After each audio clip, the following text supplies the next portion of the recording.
Assalamualaikum. Waalaikumsalam. Waalaikumsalam. Oke, selamat pagi anak-anak bapak semuanya. Pagi, Pak. Bagaimana kabarnya hari ini? Sehat? Alhamdulillah. Alhamdulillah. Sudah sarapan ya anak-anak bapak semuanya? Sudah, Pak. Oke, sebelum kita mulai pelajaran pada hari ini, coba lihat di sekeliling Anda semuanya, apakah ada sampah? Oke, jika ada sampah, alangkah baiknya Anda semuanya bersihkan sampahnya terlebih dahulu ya. Coba, Sudah ya? Oke. Untuk yang di belakang, tolong diluruskan kursinya dengan yang di depan. Oke, sudah ya? Oke, jika sudah, silahkan ketua kelas pimpin doa teman-temannya. Berdoa mulai. Oke. Doa selesai. Oke, semoga dengan doa tadi pembelajaran kita pada hari ini berjalan dengan lancar ya. Amin ya rabbal alamin. Oke, sebelum kita mulai pembelajaran, Bapak akan absen Anda semuanya terlebih dahulu.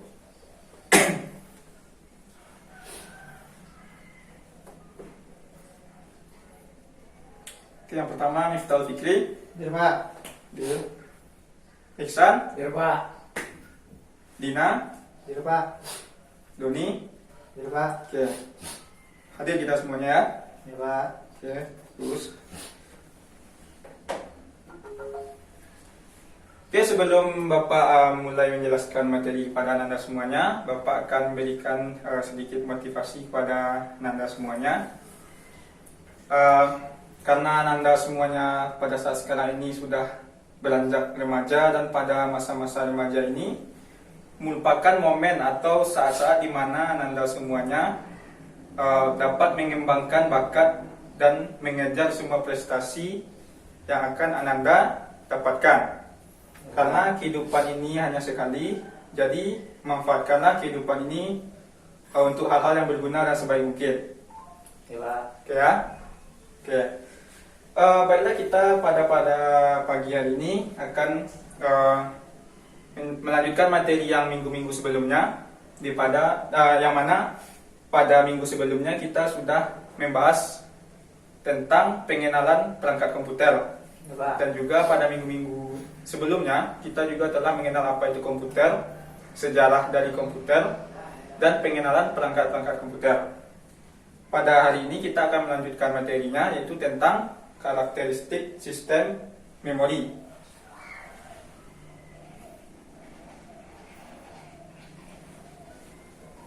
Oke, untuk memudahkan Anda semuanya dalam memahami materi yang akan Bapak sampaikan hari ini, Bapak sudah menyediakan sebuah media untuk Anda semuanya.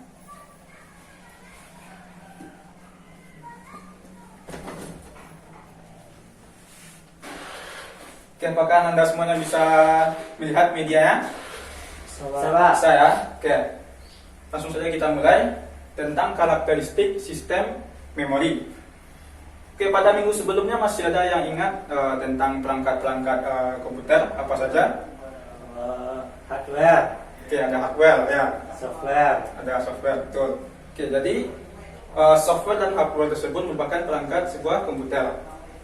Pada kesempatan kali ini kita akan membahas tentang karakteristik sistem memori.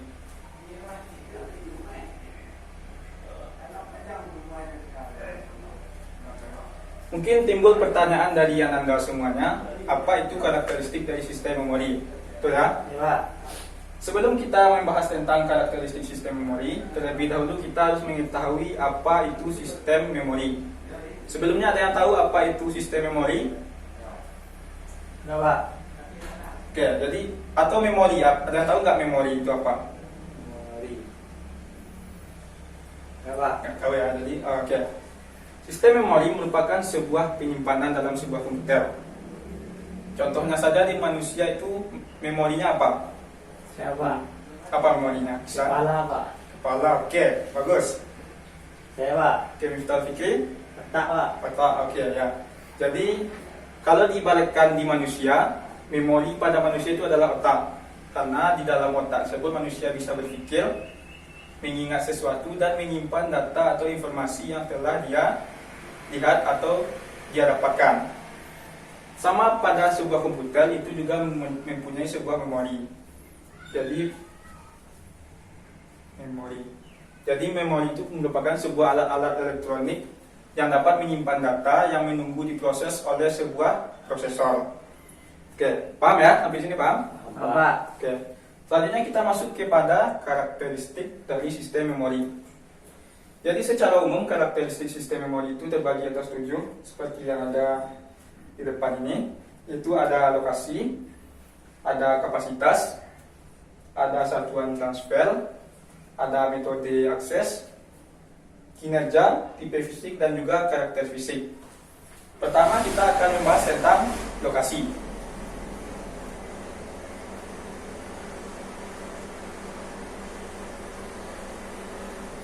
Oke, karakteristik sistem memori yang berupa lokasi itu terbagi dua ya. Jadi yaitu memori internal dan memori eksternal. Anda semuanya sudah bisa membedakan internal dan eksternal? Belum, Pak. Belum tahu ya? Belum, Pak. Jadi pada memori internal itu adalah memori yang terdapat dalam CPU. Contohnya apa? Contohnya itu RAM. Ya, jadi RAM tersebut merupakan sebuah penyimpanan yang terdapat di dalam CPU. Yang kedua itu memori eksternal. Memori eksternal tersebut merupakan memori yang berada di luar CPU. Contohnya apa? Memori yang ada di luar CPU? Hard disk, Pak. flash disk, oke betul ya. Jadi secara karakteristik sistem memori yang berdasarkan lokasinya itu ada internal dan eksternal. Oke, sudah bisa membedakannya ya? Siapa? Oke. Untuk yang kedua itu karakteristik sistem memorinya itu adalah kapasitas.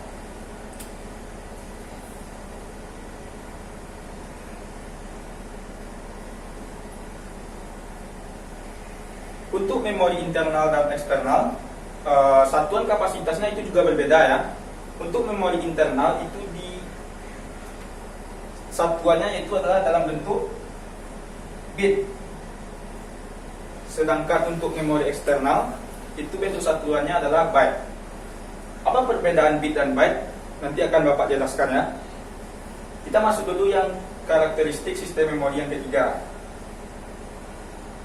yaitu adalah satuan transfer.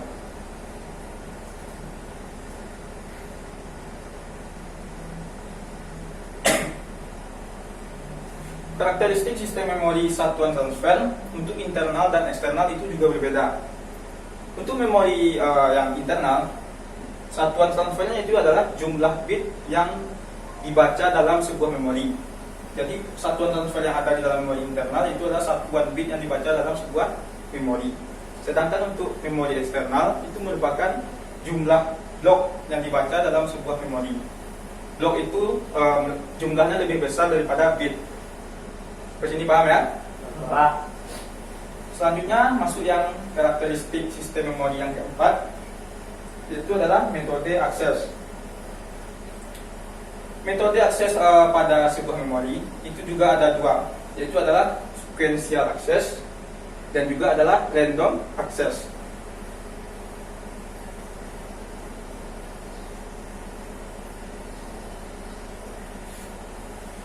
Oke. Apa bedanya sequential access dan random access? Sequential access ini adalah maksudnya itu data yang diakses itu secara berurutan. Sedangkan yang random access, data yang diakses itu dipilih secara acak. Contoh yang sequential access itu terdapat pada sebuah pita magnetik. Seperti yang sudah kita perangkat yang kita kenalkan kemarin, salah satu bentuk perangkat keras dari sebuah komputer kemarin dalam bentuk penyimpanan itu adalah pita magnetik. Jadi pada pita magnetik ini proses data akan dibaca terlebih dahulu dari awal, baru selanjutnya akan diproses hingga akhir. Sedangkan pada random access, data yang diakses itu diakses secara acak, baik dari awal atau di tengah atau di akhir. Sampai sini paham ya? Oke. Karakteristik sistem memori yang kelima yaitu adalah kinerja. Bagaimana bentuk kinerja dari sebuah memori? Itu juga terbagi dua.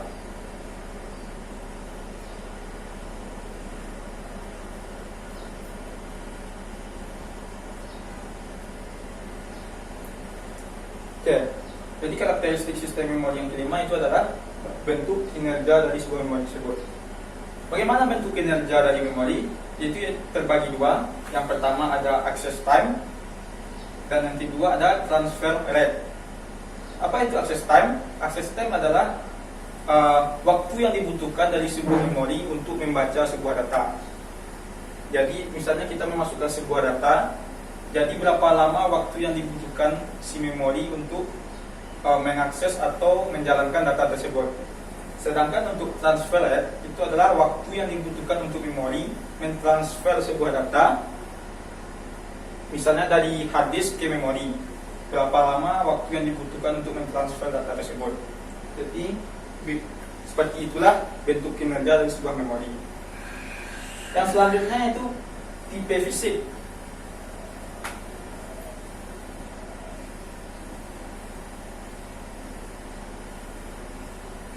Karakteristik sistem memori yang selanjutnya itu adalah tipe fisik dari memori tersebut.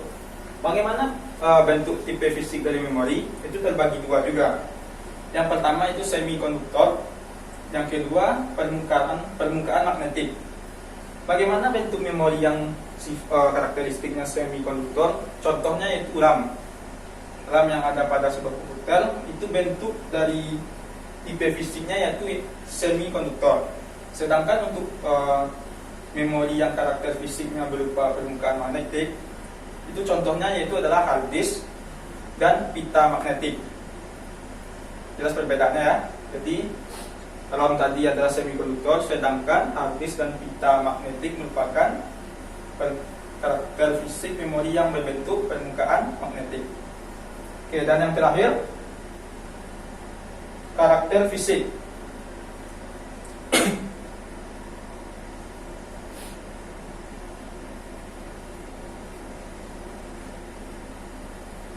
Bagaimana bentuk karakter fisik dari sebuah memori? Yaitu ada dua, yaitu ada volatile dan non-volatile. Ada yang tahu apa beda yang dari kedua tersebut? Ya, Tahu ya? Untuk jenis memori yang karakter fisiknya volatile, itu adalah memori yang apabila dia menyimpan data, jika tidak dialiri oleh arus listrik, maka data yang sudah ditampilkan akan hilang. Contohnya apa? Contohnya itu ada pada RAM. Contohnya sebuah RAM menjalankan sebuah data, misalnya Ananda semuanya membuka sebuah file Microsoft Word, dan tiba-tiba komputer Ananda semuanya mati. Apakah data tersebut akan disimpan? Tidak. Apabila komputer dihidupkan kembali, maka Word yang Ananda buka tadi akan hilang atau tidak tampil. Kenapa?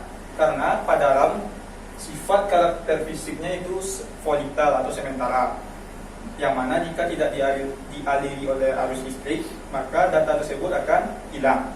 Paham ya? Sedangkan yang kedua itu sifatnya itu adalah non-volatile, yang mana data yang Ananda simpan pada memori yang sifatnya non-volatile tidak akan hilang walaupun tidak dialiri oleh arus listrik. Contohnya apa? Data yang Ananda simpan di dalam hard disk atau flash disk. Contohnya Miftahul Fikri misalnya menyimpan sebuah musik atau video di dalam sebuah hard disk. Apabila komputer Miftahul Fikri mati, apakah file tersebut hilang? Tidak. Oke, jadi data yang ada di dalam hard disk tersebut tidak akan hilang kecuali saudara Ananda Miftahul Fikri menghapusnya. Jadi sifatnya itu adalah non-volatile. Berbeda dengan yang di RAM. Apabila tidak dialiri oleh arus listrik atau komputer Ananda semuanya mati, maka data yang tampil akan hilang. Oke, itulah 7 karakteristik dari sistem memori yang sudah Bapak jelaskan tadi. Ada 7, ada lokasi, kapasitas, satuan transfer, metode akses, kinerja, tipe fisik, dan karakter fisik. Dari ke-7 tersebut, apakah Ananda ada yang ingin bertanya atau masih belum paham? Ya Pak. Oke, silakan Miftahul Fikri. Gini Pak, kan tadi Bapak menjelaskan di karakteristik sistem memori itu ada kapasitas yang terbagi menjadi 2, yaitu ada bit dan byte. Nah, pertanyaan saya, apa sih perbedaan antara bit dan byte itu Pak? Oke, bagus sekali pertanyaan dari Miftah Fikri ya. Pak. Oke, tadi pada karakteristik sistem memori itu ada kapasitasnya ya. Jadi satuan kapasitas dari memori internal dan eksternal itu berbeda. Memori internal itu biasanya dalam bentuk bit, sedangkan eksternal itu dalam bentuk byte. Oke, jadi apa perbedaan dari bit dan byte?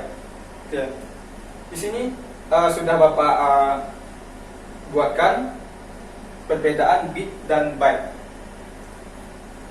Di sini dapat kita lihat bahwasanya, kita buat keterangan dulu ya. Byte itu disimbolkan dengan B besar, di sini ya. Sedangkan bit kita simbolkan dengan B kecil.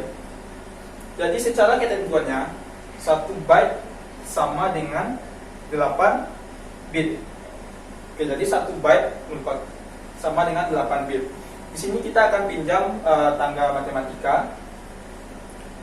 Di sini ada byte, kilobyte, megabyte, gigabyte, terabyte, dan petabyte.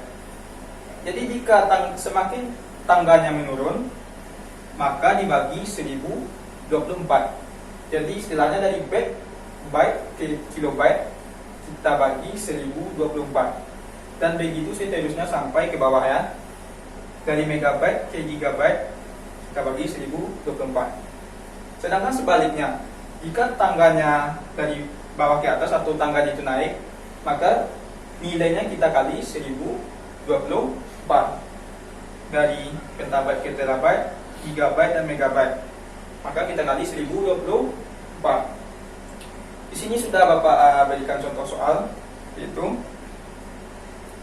berapakah nilai dari 10 byte sama dengan titik-titik bit. Tadi sudah kita lihat perbedaannya ya. 1 byte sama dengan 8 bit. Maka hasilnya 10 kita kali 8, berarti hasilnya 80 bit. Ya, jadi 10 byte sama dengan 80 bit. Oke. Apakah Anda semua sudah paham? Paham ya. Berarti Anda semuanya sudah bisa mengkonversikan nilai bit dan byte. Sini Bapak akan berikan contoh soal. Silakan Anda kerjakan ya.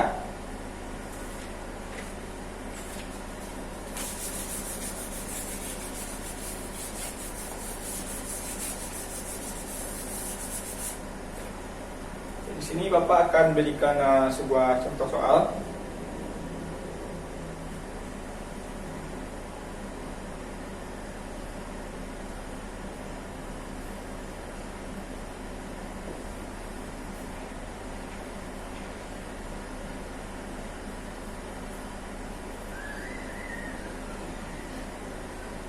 Oke. Silakan Anda semuanya keluarkan buku Anda semua masing-masing. Coba kerjakan contoh soal yang ada di papan tulis ya. Bapak kasih waktu 10 menit untuk mengerjakan. Baiklah, sudah selesai? Sudah, Pak. Oke. Siapa yang bisa mengerjakan soal nomor 1? Saya, Pak. Isan. Silakan Isan ke depan. Baik, Pak.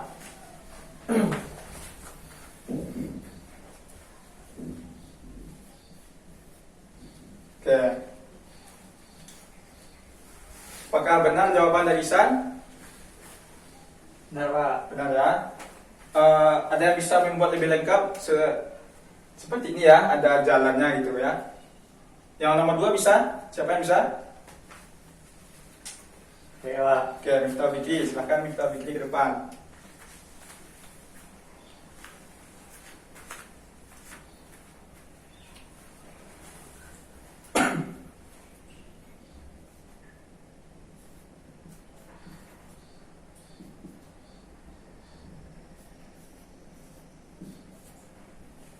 Oke. Oke, kita beri tepuk tangan untuk kedua teman kita tadi. Oke, berarti Anda semuanya sudah paham ya dari contoh soal yang Bapak berikan. Kenapa hasilnya bisa 5 byte itu sama dengan 40 bit. Tadi sesuai ya bagus ya, sesuai ketentuan yang sudah kita lihat tadi, bahwasanya nilai 1 byte itu sama dengan 8 bit. Berarti untuk 5 byte kita kali 8, maka hasilnya adalah 40 bit. Jadi betul ya yang jawaban yang diberikan oleh Isan tadi, bahwasanya hasil dari 5 byte itu sama dengan 40 bit. Oke, itu soal nomor 2 apakah betul dari saudara Miftahul Fikri tadi? Betul ya? Hasil 20 byte sama dengan titik bit. Bahwasanya 20 kali 8 sama dengan 160 bit. Jadi 20 byte hasilnya sama dengan 160 bit. Oke, betul ya? Oke, berarti semua anak-anak bapak semuanya sudah paham mengkonversikan nilai bit dan byte.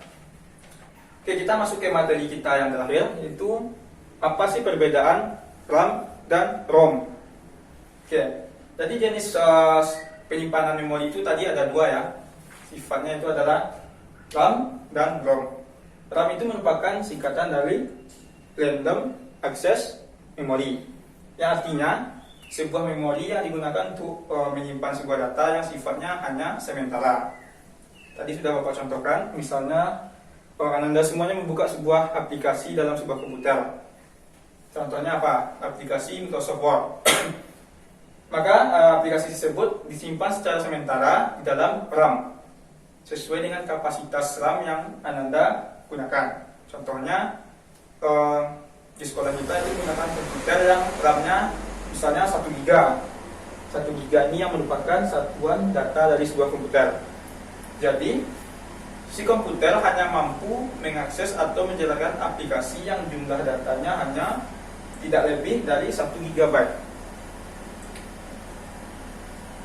yang sifatnya hanya sementara. Jadi seandainya Anda semuanya menjalankan aplikasi dan tiba-tiba listrik mati, maka otomatis data yang sedang berjalan akan hilang dan tidak akan tersimpan karena RAM ini sifatnya hanya penyimpanan sementara. Untuk ROM itu singkatan dari Read Only Memory, yang artinya penyimpanan memori yang sifatnya permanen, yang mana file yang Anda simpan seperti video, musik atau dokumen yang Anda simpan di dalam hard disk itu sifatnya tidak akan hilang kalau Anda semuanya tidak menghapus file tersebut. Contohnya tadi sudah Bapak contohkan juga. Seandainya Anda semuanya punya file dokumen, sedang mengerjakan sebuah atau memutar musik, dan tiba-tiba komputer Anda semuanya mati, apakah file musik tersebut akan hilang? Tidak, karena Read Only Memory atau ROM, yang contohnya tadi adalah hard disk, flash disk dan lain-lain, itu bisa menyimpan file tersebut. Tahu bedanya? Coba. Oke, jadi itulah perbedaan dari RAM dan ROM. Oke, jadi itulah materi kita pada hari ini.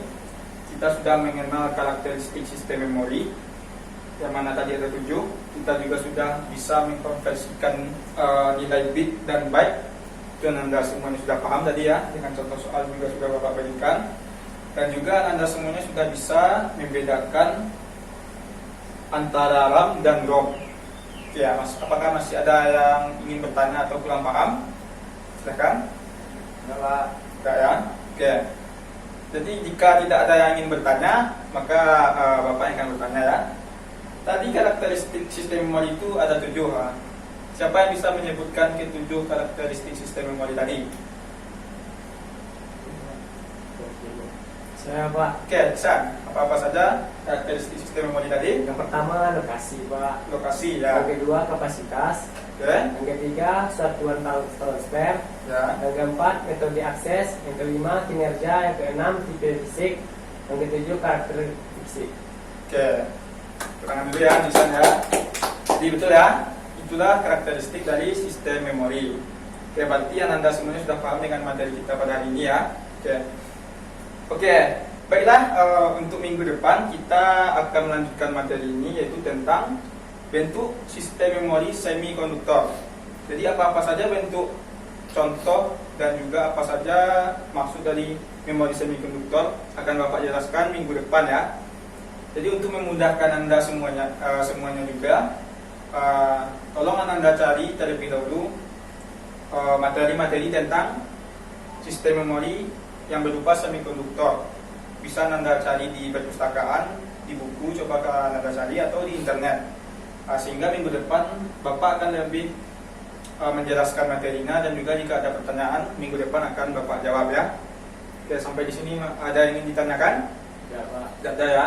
Oke, jadi kesimpulan materi kita pada pagi hari ini yang mana kita sudah mempelajari tentang karakteristik sistem memori.